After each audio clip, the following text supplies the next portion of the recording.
What's up, everybody? Welcome to today's Ask Me Anything coaching session. I'm Justin, one of the co-founders here at SiteSwan, and I'm very excited because today we are going to have a nice, good-sized group. It's going to be a nice mix of people who are new, people who are veterans, and when that happens, that means we get lots of good questions from all over the spectrum about getting started to scaling up. And if this is your very first time here, do me a favor, go in the questions tab and just put first. So I know this is your first time doing a group coaching session with everybody. There's about 20 of you right now. I predict there'll be between 5 and 10 more of you. So be fairly intimate. But I do want to know if we have any newbies, because we're going to do something in the beginning that you may not be aware of. And I just want to make sure we give you guys some extra love and care as we go through this to make sure that you feel comfortable being where you are. So if this is your first time, Michael, thank you so much for saying that. I want to welcome you. We do these every so often. And the purpose here is to make sure everyone who's a SiteSwan client can get their questions answered by one of the co-founders the best I possibly can. And you'll be able to hear what some other people are doing on the SiteSwan platform as well. So it's a good opportunity to get a sense of what others are doing and direct insight on anything you need.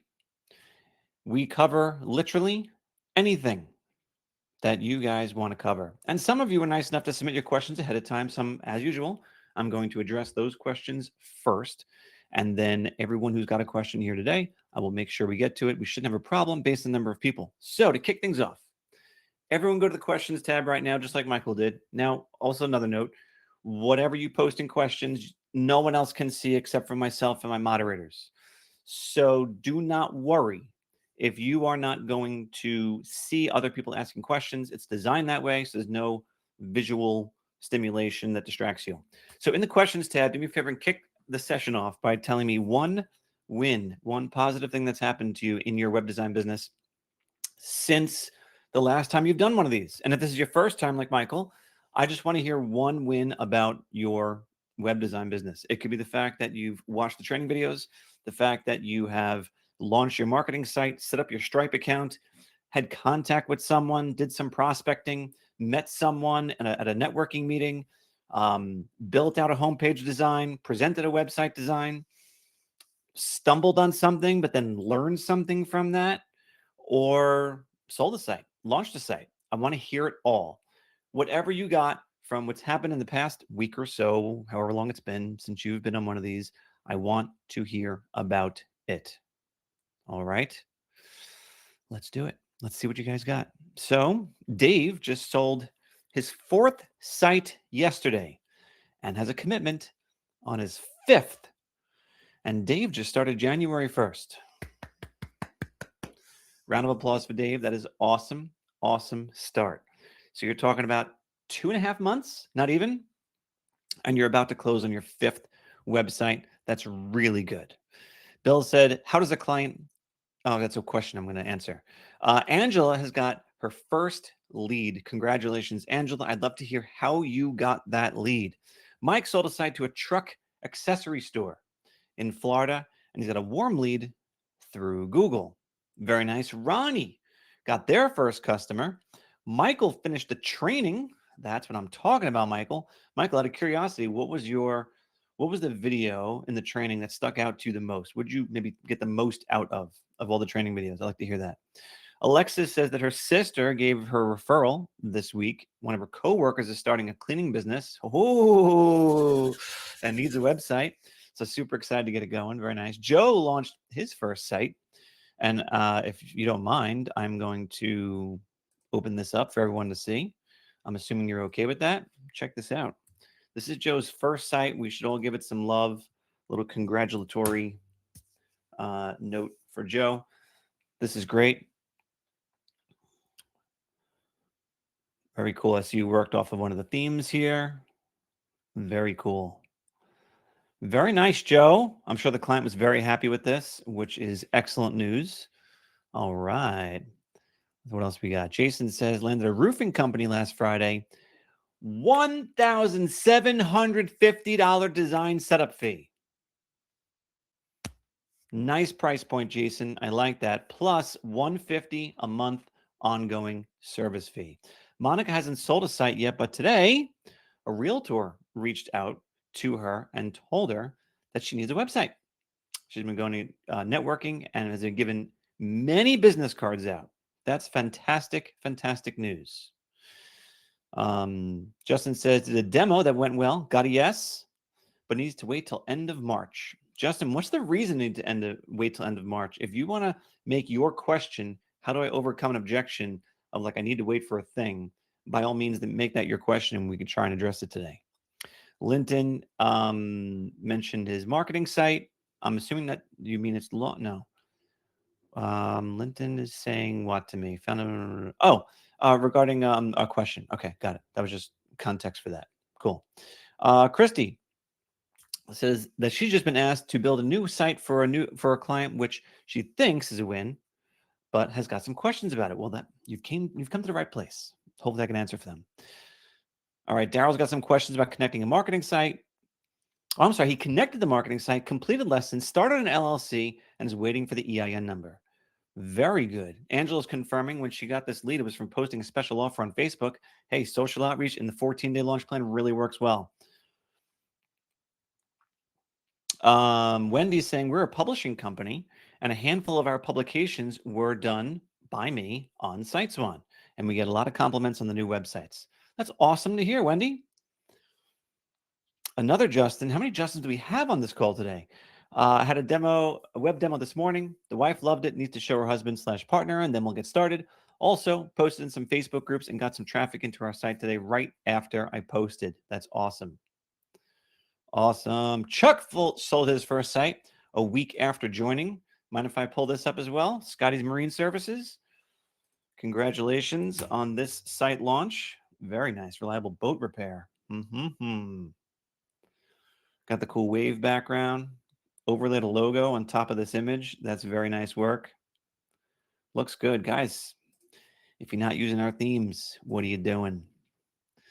Bill says, finding opportunities with yacht storage companies.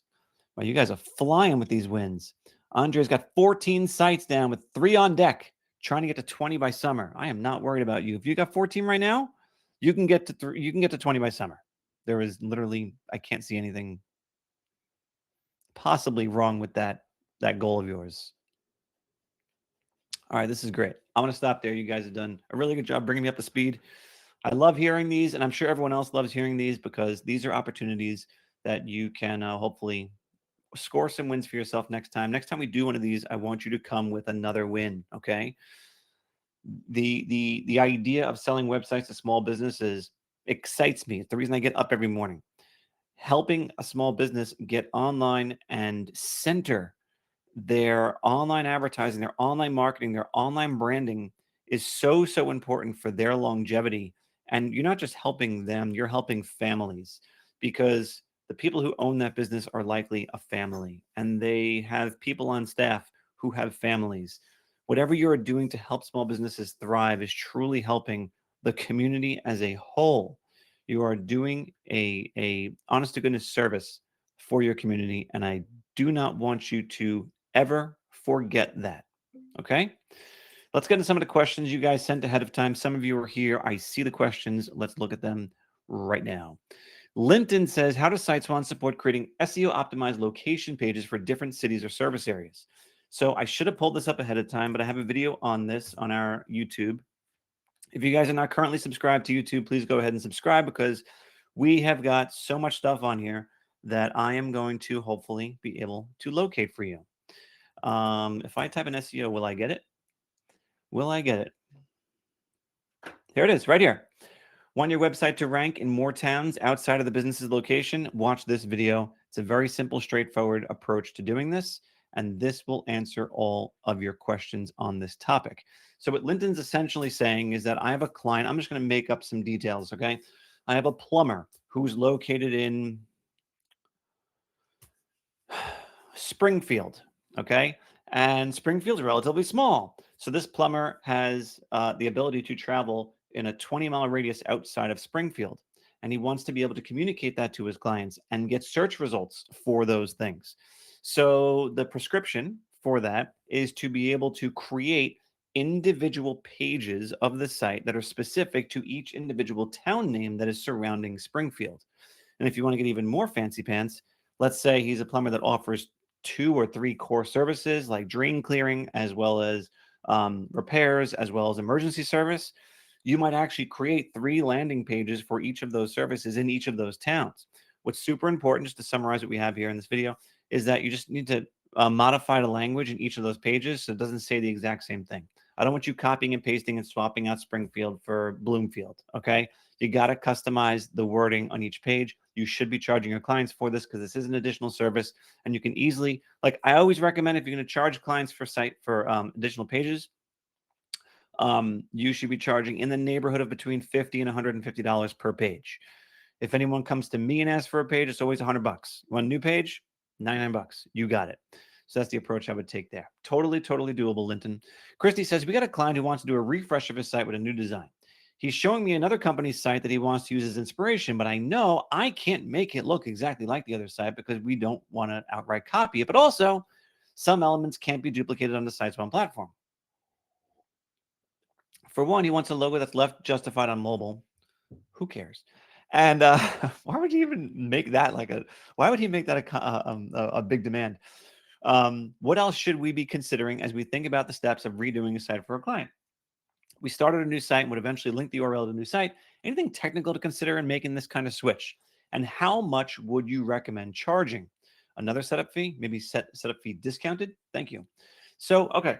So Christy's saying, we have a client, we have a site, they're actively paying for the site, but now I want to refresh. Totally get it. This does happen. Usually, I'm going to say like between right around the 3-year mark, you might have clients start approaching you saying, hey, could we do something different with our site? It's even better, Christy, if you actually initiate this conversation with your clients. At the 2 or 3-year mark, 2.5-year mark, you reach out and say, hey, so-and-so, I want to talk to you about bringing your site up to date, giving it a refresh. I think it'd be important for you to, upgrade the site, so to speak, to bring it up to today's expectations and standards when it comes to web design. And yes, I generally do recommend discounting that setup fee. But if you approach them, you can kind of come in whatever the heck price you want. You can come at a regular full price. I mean, they've been paying you, practically nothing over all these years in the grand scheme of things. Your original setup fee was, barely anything, right? So it would not be unreasonable to come to them with your regular setup fee and say, hey, I'd love to redo the site for you. It's going to cost this much. But when they're asking you for it and you are perhaps like, I don't know, if you're like worried by some chance that they might be looking elsewhere as well, there's nothing cheaper to do in terms of customer retention than to just do something for them one time. That's the cheapest thing you could do to keep a client long term, is to do one-time work for them that's going to be discounted or free or whatever. So depending upon how good of a relationship you have with this client, Christy, from a money perspective, I'm going to leave it up to you. Do you want to do this at no cost? Do you want to make this a revenue opportunity? Are they a pain in the butt to deal with? Do you need to charge them for a redesign? That does happen. We sometimes take on pain in the butt clients. They happen every so often. And you're like, I got to just, I personally just did this with a cleaning company website. Told me they were transitioning to focus more on commercial. And it's a client who's paying several $100s per month. Very reliable, always pays on time, really no issues. So I'm like, you know what? We're going to do this on the house for you. We're going to do this revamp. And there's really nothing wrong with that, because you're creating all this goodwill that's going to perhaps create a referral opportunity. If they're like, oh my gosh, Christy, I want to pay you something, pay me a referral. Find me a couple of people who you think could use my services, connect me with them, and that'll be all the thank you need to say to me. So now when it comes to actually doing the design, I want you to step back from the technical details. What I want you to do is have a conversation with them. What is it? Like, ask them specifically. Don't just show me the site and be like, I want this, because you're obviously not going to do that, right? So like, what specifically about this site jumps out at you as something you would like to have? Because I'm not going to copy and paste the entire thing for you. And then you are going to find them. You're probably going to find what they say to be surprising. I've had this exact same thing happen to me, where someone sends me this, easily $15,000 site. Okay. all these crazy moving images and this crazy scrolling and like all this heavy duty lifting stuff that's like totally custom. Okay. And I was like, oh boy, what is this client? I don't know if I could do this for them. Right. So I asked them and I said, what is it that you like so much about this site? And they surprised me. They're like, well, I think like the photos look really good the way they're vertical instead of horizontal. Okay. What else? Um, the font that they chose, so cool. I would love to have that font on my site. I'm like, okay, what else? It was the stuff, simplest stuff. And I think the colors was the third thing. Okay. So, like, if that's what they're actually focused on, you're getting worried about stuff that they haven't even told you yet. So don't start picking it apart and hemming and hawing over the things that you can't do. Just ask them what are the things that you really like that you would like to see on your site, and that is going to help um, paint a good picture for you for what you need to do. Okay. Because if they tell you, I like A, B, and C, but this color palette is horrible, or they might tell you that the things you're worried about recreating are the things they hate on the site. Like, I like everything except for this crazy motion and scrolling stuff. Like, who knows? You got to get that answer from them. And then, Christy, if you have those answers and you're still not sure what to do, I want you to create a support ticket and we will literally get our design team to sit down and look at it alongside our support. And we will make an analysis on whether we think this is a good fit or whether we think it's not a good fit. We'll be perfectly honest with you. And if it is a good fit, but you just don't see it as a good fit, we will help you see how it can be a good fit. And we will educate you on how you can achieve what the client's looking to do, so long as it's doable on the platform. So don't get yourself worked up. Have the conversation with them of what exactly they want and need, and we will take the rest from there. Okay? That is my 2 cents. Christy, if I missed something, oh, she's like, they are sometimes a pain and did offer to pay for a redesign. So we do want to charge something, but probably not the full setup fee. That does make sense. Yes. I have done this myself. I've discounted the setup fee for someone who needed a redesign, and it worked out just fine. They were my best friend. They're like, "Oh my, you did this for us? You give us a discount on this?" So it's definitely something you can do and win over the hearts and minds of your clients with. All right. We have from Wendy. Oh, wish list. Oh, feature request from Wendy. All right. So Wendy's saying, I love if there was a place on the website stats where you could download a CSV or Excel file so that we can share it with the client. So I hear you. I hear you. Here's what I am going to recommend for now, because we do have some really big ideas when it comes to the stats screen. But for now, if you guys don't know, now you know, the stats screen is available to all of you. Just got to log into the site, click stats on the top, and you're going to get this pop up that comes up. All right. In addition to displaying this, what I've sometimes done is I've just done a screenshot. And if you guys know how to do this, it's just it's a little command on your keyboard. We have articles on how to do this. Once you know it, you'll be so happy you know it because you'll use it so many times. Take a screenshot, send this off. Does a great job of making the client happy. The second thing you can do is you can go into the site dashboard. You can click on the site name.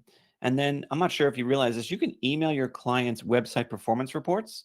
So if you're just looking to keep them up to date on what's happening on the site, put in their email address and they will get an email sent to them on the first day of every month with all the statistics from the previous month. This is all white label. They won't know SiteSwan's behind the scenes. It'll have your naming on it, and it will be a great asset for them.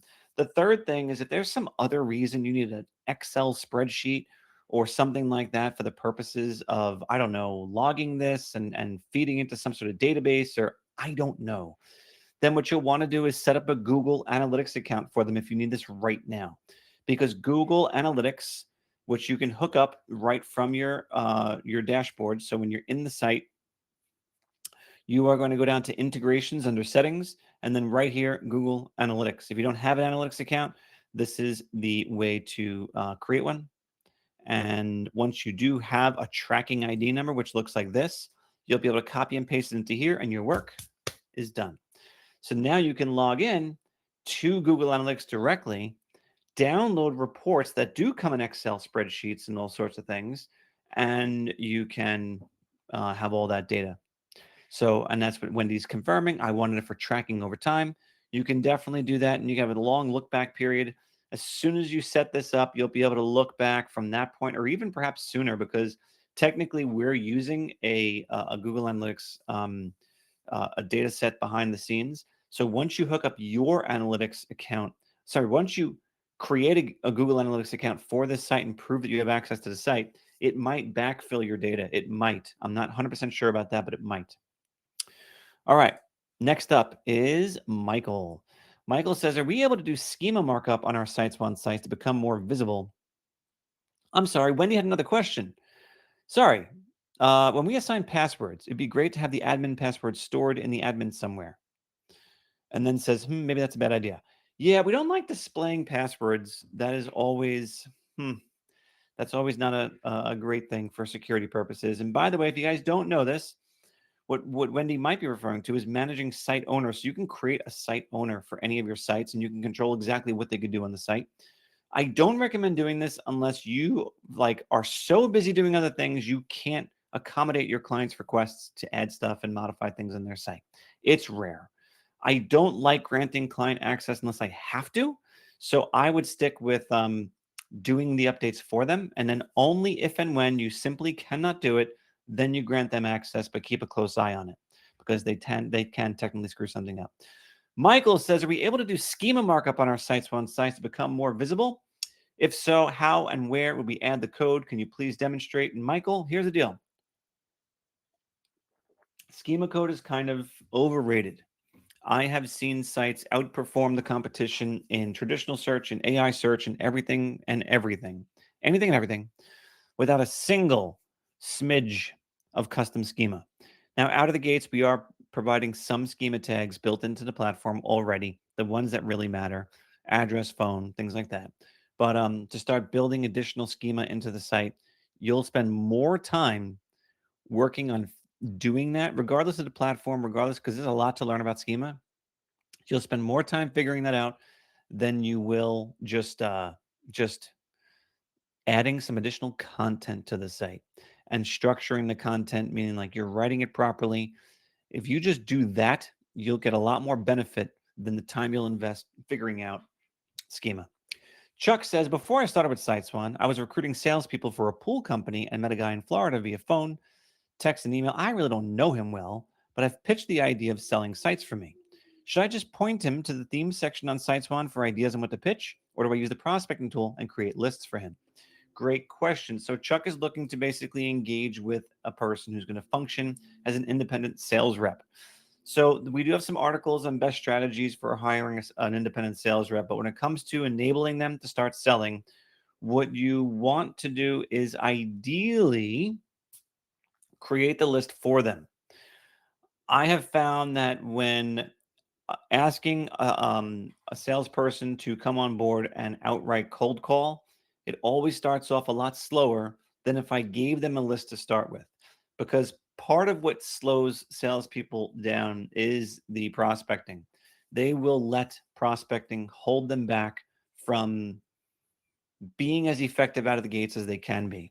So I would do my best to conjure up 100, 200 leads for them to reach out to. And you're obviously going to make sure they're in industries we have themes for. But if they really want to be successful, I would recommend that you expose them to the 14-day launch plan and have them do the social outreach, the warm outreach, and the cold outreach exactly as we state you should be doing. There is nothing wrong with bringing them on as a site user, showing them a training program, getting them up to speed, and having them follow the same path of success that works for everybody else in our platform. That's my best advice, Chuck. And when it comes to paying a salesperson, you didn't ask this question, but I'm going to answer it anyway. When it comes to paying a salesperson, my suggestion is to give them focused on a chunk of the setup fee. So what does that mean? Specifically, if I'm charging $800 for a setup fee, my commission to that person is going to be anywhere from $200 to $800. I am willing to part with 25 to 100% of my setup fee, depending on what my monthly fee is and how good they are at selling. So you might start somewhere at 20 to 50%, see how motivated they are to close deals. And the only requirement is that I pay them when the site gets launched. So they have to help me follow through with the client to get their domain name information once they say yes to the site and continue on. And depending on how you structure it, okay, you may or may not have the client do the web page, the website homepage demonstrations where you walk the client through and ask for the sale. You may choose to do that yourself so you know exactly how good of a lead this actually was, or you'll train them to do it and then they make the presentation. You might have a different commission based on if they're the one doing the entire thing or if they're not doing the whole thing. All right. Those are my notes for you on hiring a salesperson, the basics. Let's get to the questions you guys are asking now. And here we go. Ronnie says, what is the best rebuttal to say when someone says they don't need a website?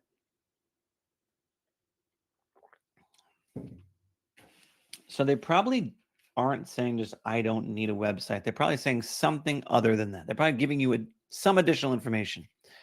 I don't need a website because blah. I don't need a website. What do you mean you don't need a website? And then they'll tell you what they mean by I don't need a website.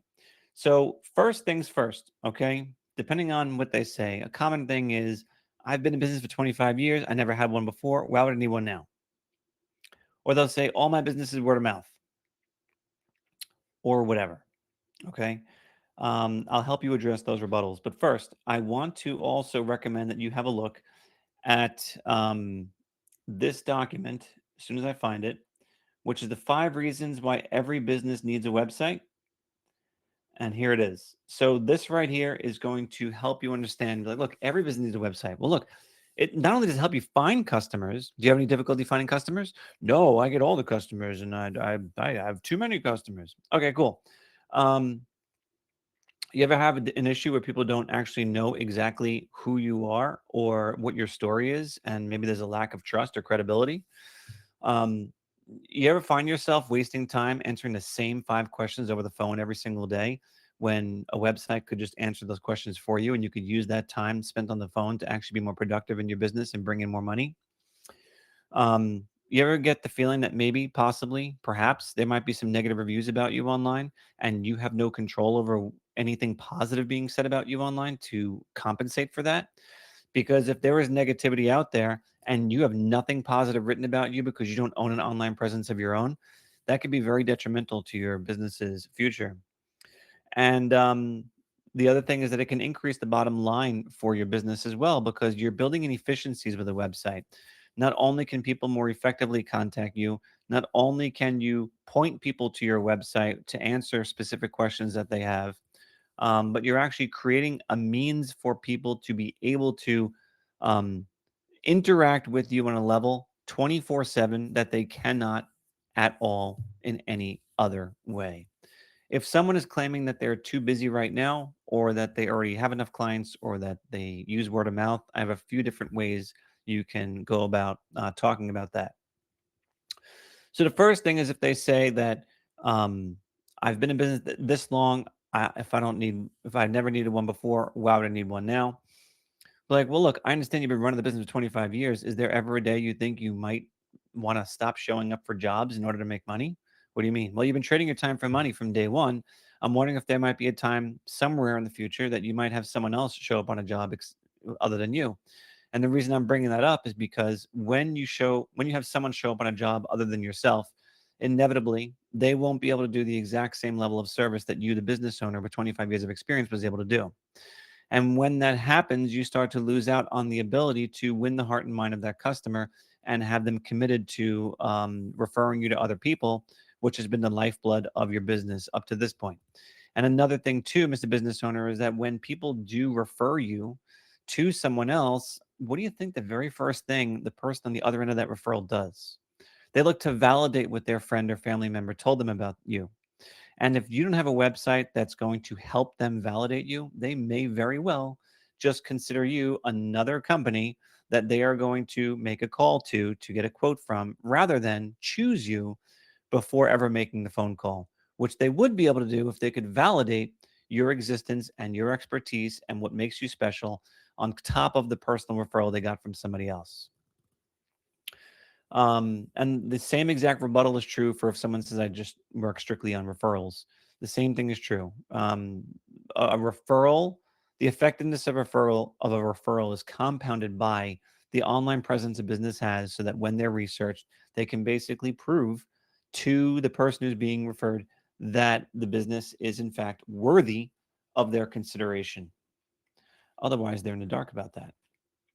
In addition to the 5 reasons, Ronnie, I think you might be more well equipped to get that question answered and close some more deals.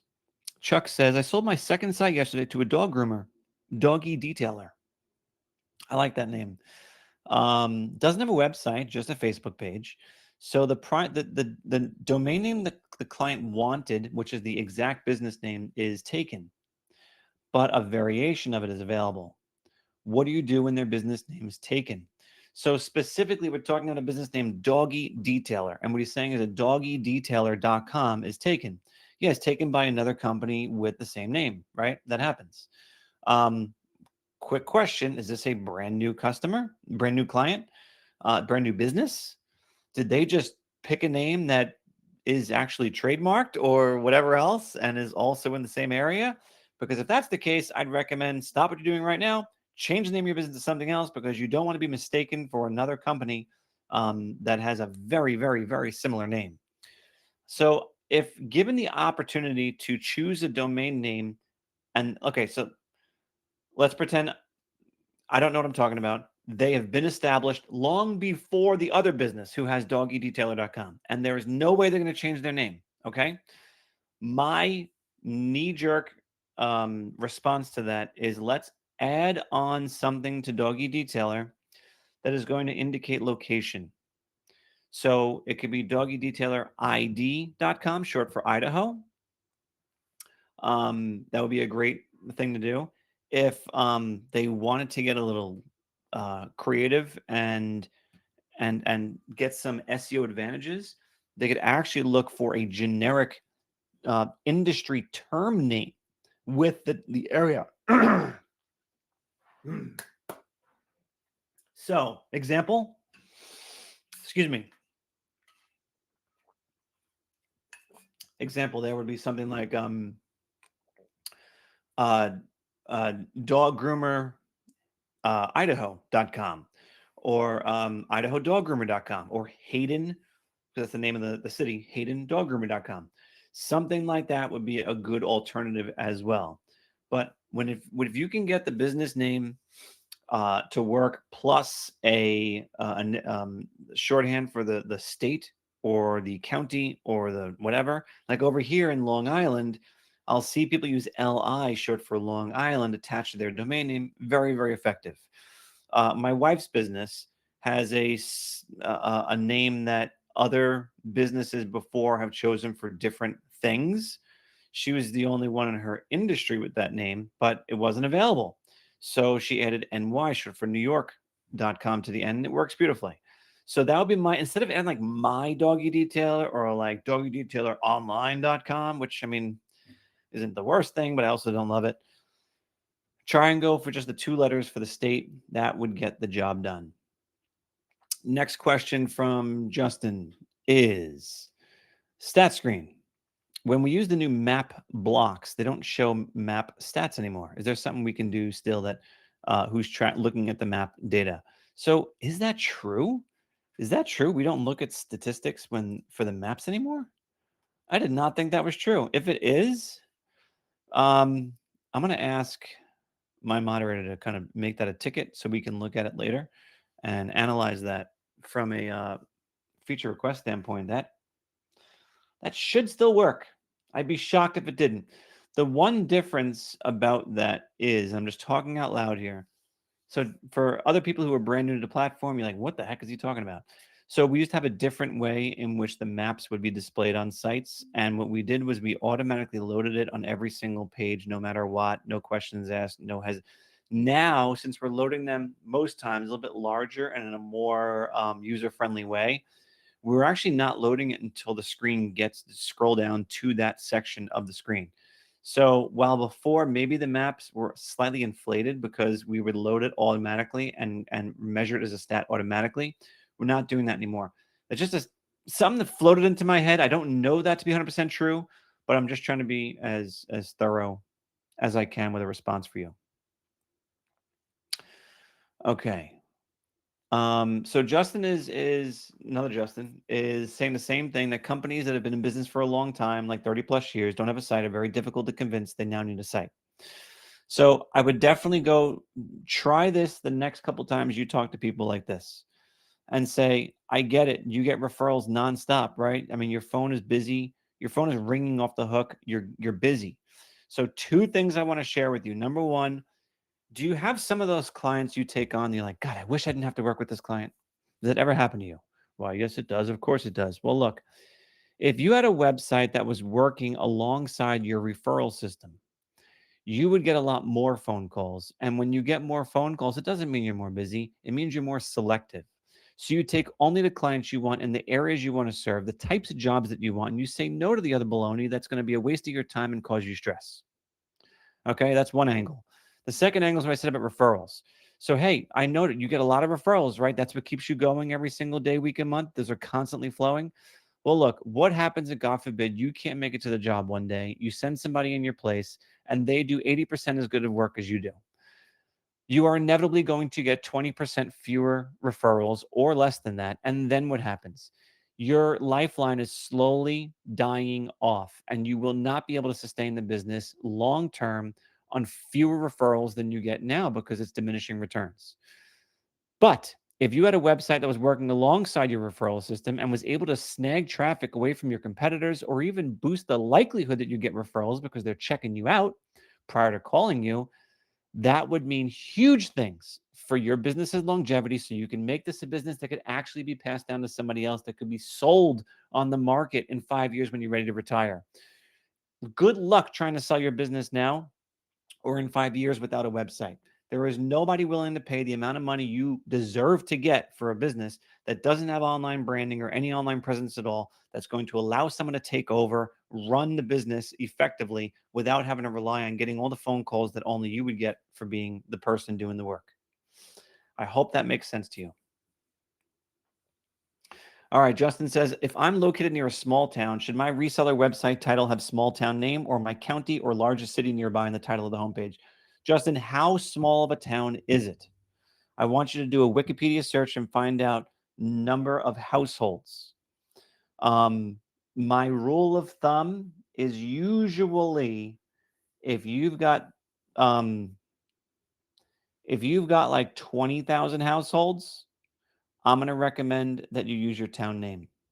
If it's smaller than that, then I don't even want to recommend using a county name unless it's teeny tiny. I always love starting with the town, because here's the deal, right? If you're in an area like that, it's a small town. The areas around it know that town. They know that town.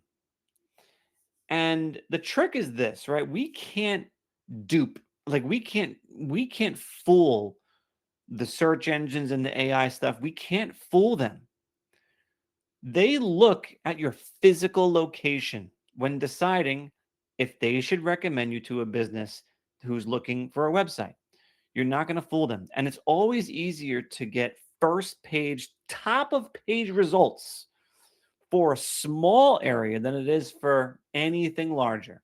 So start small and go up from there, unless you're literally like one of 1,000 homes in your market. Mike says, is there a way to prevent spam sites from sending fake traffic to my site and my client sites? This happens sometimes to me and my clients, and their stats reports inflated with fake stats. So it doesn't necessarily mean that. So when you see stuff like this, and you gave me one example of a domain name, we could check for you, Mike, to see how much of an epidemic that particular domain name is in terms of getting traffic, and we could technically we could block it if we needed to. But aside from you telling us it's fake or spam traffic, is there anything you know to be true about that is making you say that? Because sometimes we need to just look at the facts and see if the facts can help us find a good solution for it. Monica says the other problem I'm having is that I'm a mortgage broker, and by law, our sites have to have a specific footer with the equal housing lending logo on every page. I added as a new section, but it doesn't look right. Let's take a look.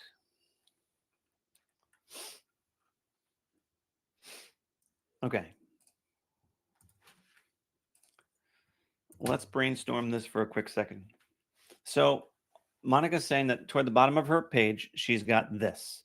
And so, Monica, my first question is there anything that says the exact font size this has to be in? Does anything state the font size? You did the right thing by adding an image post with the text. I don't think there's anything actually wrong with this. But is there anything that is specific about the font size? And I'm only saying that because it's very possible that we can get something into the footer area that might work for you. The second thing is I want to point you all to it's becoming one of my favorite tools. In the resources section of your dashboard, if you scroll all the way down, we have this section called Marketplace, okay? And in the Marketplace, we have a lot of different tools. One of them is called ElfSite. I've been using them a lot lately, and I recommend you check them out. So with ElfSite, the way it works is that they have a bunch of different little widgets that you can have going on your site. And one of those widgets is a notification bar. I just got to think of what it's called because let me get out of here. Let me go back to, let me see, notification. So they have announcement bar. Okay, so this announcement bar can basically be on the top, on the bottom, wherever, and you can incorporate an image. And this you can bury at the very, very bottom of the site, and you can have it just live down there if you'd like to, and that would do the trick for you. So their prices are very affordable. It's something that if you pay for one thing, you will find hundreds more uses for as time goes on. And then if a client has like a specific thing like this, you can say, "Oh, no problem. For an extra $5 a month, I'll make that happen for you." And then what you can do is you can slowly but surely pay for your entire subscription by just getting a couple of clients to pay you a couple extra bucks, and then you're good to go. So that's what I recommend there. So it needs to be in a footer. Perfect. So then, yeah, you can have it just appear at the very, very bottom and you're good to go.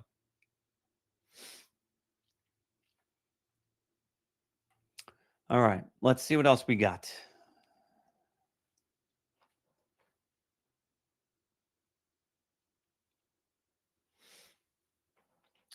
So, Mike, what you just shared about the unique visitors and majority being direct traffic. So, the thing is this, right? If you have direct traffic, I don't know that direct traffic is going to be um, necessarily indicative of spam per se, because although how would so many people know your URL, I guess is what you're wondering. Like you're not doing excessive advertising and marketing where people are typing in your business name and pulling up your website. I get that. We'll include that in the ticket so we discuss this a little bit further. But the good news is that it's not slowing your site down or causing you any harm. It's just kind of one of those annoying things you kind of got to look past. So Andre's got a question about having a nav bar with a button in it. And that's exactly what we are actively working on. So we're going to have that. I shouldn't be telling you this, but we are going to be having that exact feature be coming out very, very soon. Okay.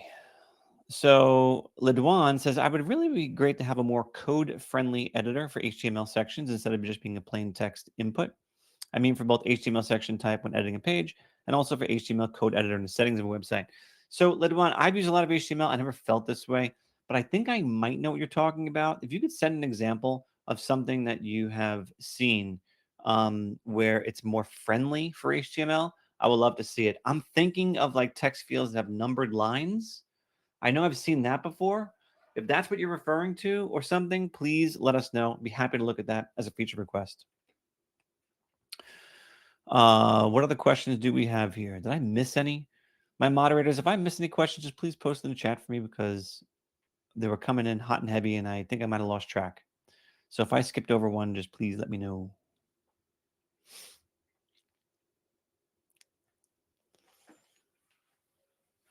While we're doing that and waiting to see if I missed anything, I want to update you on what we have going on for the rest of this month. So this exact same time on Friday, March 27th, which is a few days before the end of the month, we're going to do another one of these sessions. And I can't stress to you guys enough, the more you can submit your questions ahead of time, the more specific I can get with answering your questions so that we can make sure that we have, I've had people also reach out and say, like Christy, in your example, if you sent me the site that was in question for this client, I'd be able to look at it with you live on here and say, okay, I understand you might not be able to do this, but you can actually do this with a different approach. I would love to do that with you. So just, in the future, get as specific as you can, give as many details as you can. We can do a real deep dive on this all together in the same place at the same time. What else I want to share with you? So we have one of the things that sometimes I get a question on, which I want to make sure that you are well aware of, is I know you guys have all seen the 14-day launch plan. Some of you have been on the live sessions about that. There is nothing that replaces outreach effort better than what we explain in the 14-day launch plan. Between social outreach, warm outreach, and cold outreach, this is your ticket to success. Oh, I know what I have to talk to you guys about. So if you haven't yet had the luxury of chatting with your coach, I want you to get acquainted. We have a new member of our team. His name is Ryan. This is what he looks like. And you can schedule a call with him right from here. And Ryan is going to be your new coach. If you have not yet had a coach and work with a coach yet, he is your man. And the cool thing about Ryan is that he went through the 14-day launch plan exactly as we advise all of you guys to. And he was successful in selling 4.5 sites in his first 14 days. So he didn't do anything different than each and every one of you guys can. He had no special advantages or tricks up his sleeve or any prior web design experience like you guys. But he knows how to follow directions and he knows how to do what is prescribed. And one of the things I can't stress enough to all of you is that when it comes time to make more deals, close more sales, follow what it is we advise you to do before you start doing something on your own. Follow it to a T, word for word. Look, blame us, okay? I would much prefer you blame us and say, I did everything you told me to and it didn't work. I'd much rather that than you tell me, I did everything you told me to. And then you're blaming yourself. Don't blame yourself. Blame us. Do the work and then blame us if it doesn't work. It's not going to happen. So so do it, please. And I know for some of you, like, oh, but it's cold calling. It's cold outreach, and cold outreach can be done in a bunch of different ways. You don't have to actually call. Okay. Gallery, just got to click this link right here in your dashboard. Click this green link. You can book a call. You now have a coach. It's as simple as that. Okay. Um, so you're good to go there. So that's that. You guys all got to meet Ryan if you haven't yet. And last question. I'll take the last question right now, then I'm going to cut you guys loose. All right. So Mike is saying, I'm shocked to hear this. Mike is saying, sometimes when I'm presenting a site, I hear that my site looks AI generated. Now I understand some things might be AI generated, but as far as the layout, confirm it's done by a human who manually imports and builds the sections of the website themes when they're built. Mike, 1,000,000%. We all like AI to a certain degree, and we trust it to a certain degree. But what I will tell you is that we have yet been able to put our confidence in AI to be able to say that it can produce the types of themes that we put out for you guys. Each and every one of our themes is put out by a professional web designer with skills, expertise, knowledge of SEO, of proper layout, of design best practices, colors, all this stuff. If someone is thinking that you are using AI, maybe your prices are too low. That's all I could say. Maybe your prices are too low. But how the heck did you do all this for this? This must be AI. Okay. It's probably them acting impressed more than anything. I've seen people conjure up their own AI images to replace some of the images we have, and those definitely look AI. We, I think, do an excellent job of sourcing real photography. And if we can't get real photography, we put a lot of time and effort into getting the right AI images that jive with the rest of the site, that look realistic, and that do not get, do not get picked out as such. I've been duped and fooled dozens upon dozens of times where I'm like, hey, how did we get this good of a photo for a stock photo for this theme? And it's like, we didn't. I made it. I'm like, oh, okay then. And Monica's like, yeah, I've seen AI sites. These look nothing like them. Yeah, it's exactly true. And I know, Mike, you agree with this too. But yeah, if you're getting accused of using AI, then I would say your prices are too low. And if you bump up your price, you will stop getting that accusation, and then let that be let that be the problem. Mike, you're too expensive. Let that be the objection. Okay, well, tell me. What do you mean by too expensive?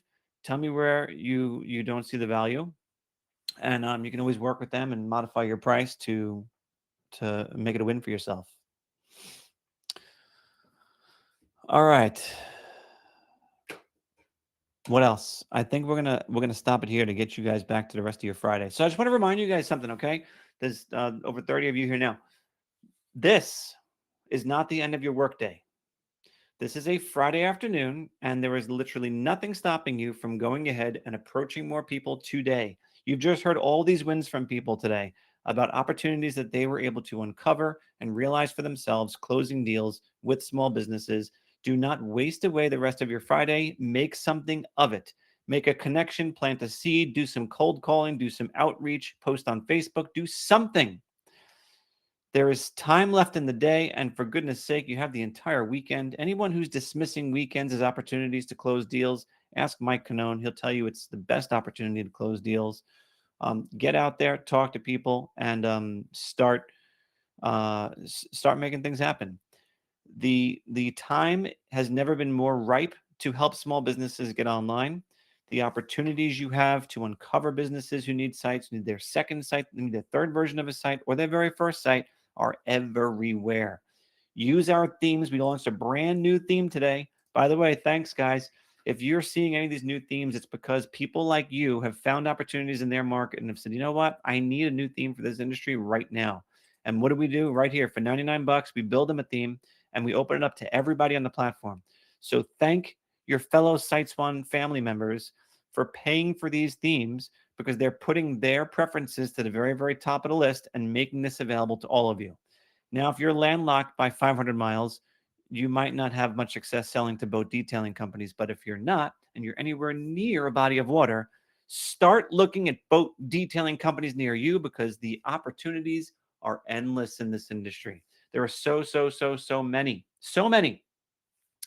opportunities for boat detailing companies. They make big bucks too, by the way. They make big bucks, and their sites stink, and they can easily dominate the competition in any single market. If you give them a good site working off of this, you will not be let down. Monica, I see your note. Why don't you send us? We're going to create a support ticket for you, and we're going to help you out with that. With that, I'm going to close the doors on this chat. Thank you guys so much for being a part of this with me today. Really appreciate you being part of the SiteSwan family. If anybody not has yet but wants to give us a hand and help us out, you can Google SiteSwan. You can leave us a review on Google. It always helps. Go over here, click this thing, leave a review, and with this button here, and take it from there. We love you for it, and I really appreciate it. With that, have a great rest of your Friday, a nice weekend. Go sell some sites, and we'll talk to you later.